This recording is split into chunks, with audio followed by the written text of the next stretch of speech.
After years of variation and attempts to get some version of the Prop 19 passed, California's finally did it this past week, giving a makeover to California's property tax assessment landscape in two major ways.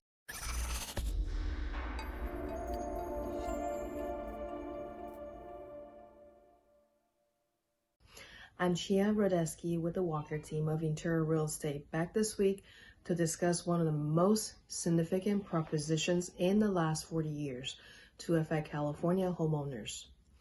The first aspect of this is that people in our area especially have been looking forward to is that the proposition give people over 55 years of age, severely disabled, or who are the victims of wildfire or natural disaster the ability to transfer the taxable value of their primary residence to a replacement primary residence anywhere in the state of California.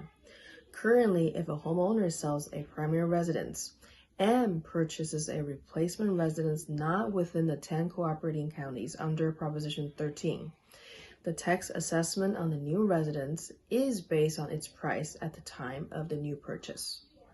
With the new law, this is now altered for qualified home buyers, potentially allowing them to preserve the lower tax rate they currently have in place with their home they're selling. Let me share an example.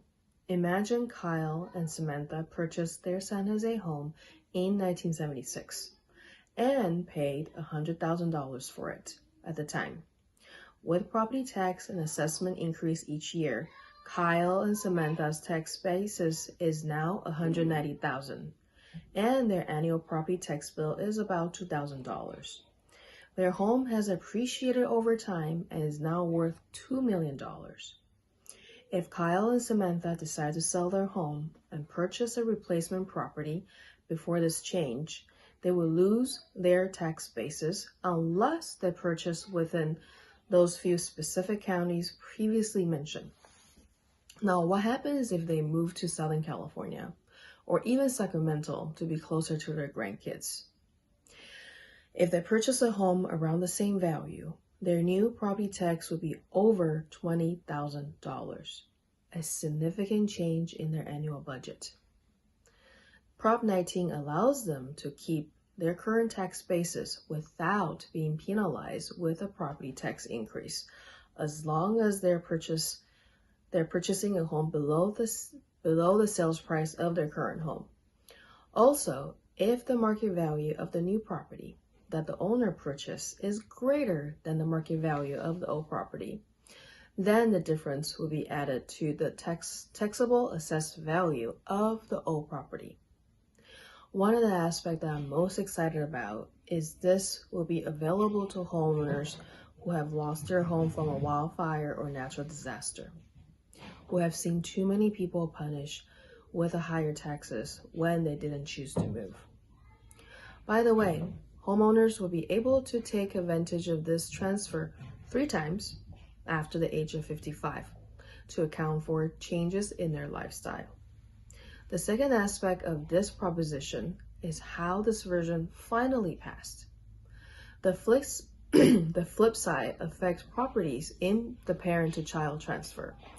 Currently, parents can leave up to $1 million in investment properties at the tax basis they established without triggering a significant tax hike upon the parent's death. Under Prop 19, only a parent's primary residence is qualified to keep the tax basis, and only if the child keeps the property as their primary residence. This means that the family's lake house or rental property would trigger a new tax basis upon the death of the parents.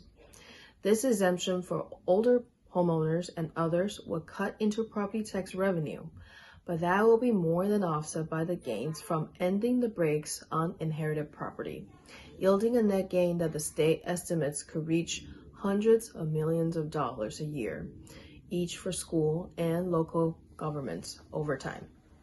Most of the new money would now go into fire protection.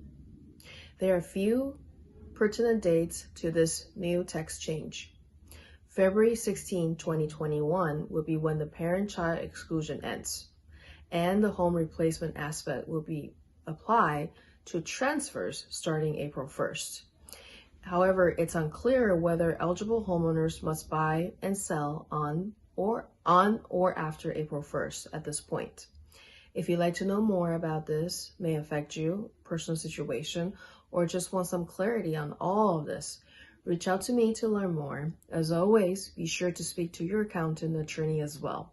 Thanks for watching. Again, I'm Chia with the Walker team, here to educate and navigate, not speculate and fabricate. Until next time, stay safe.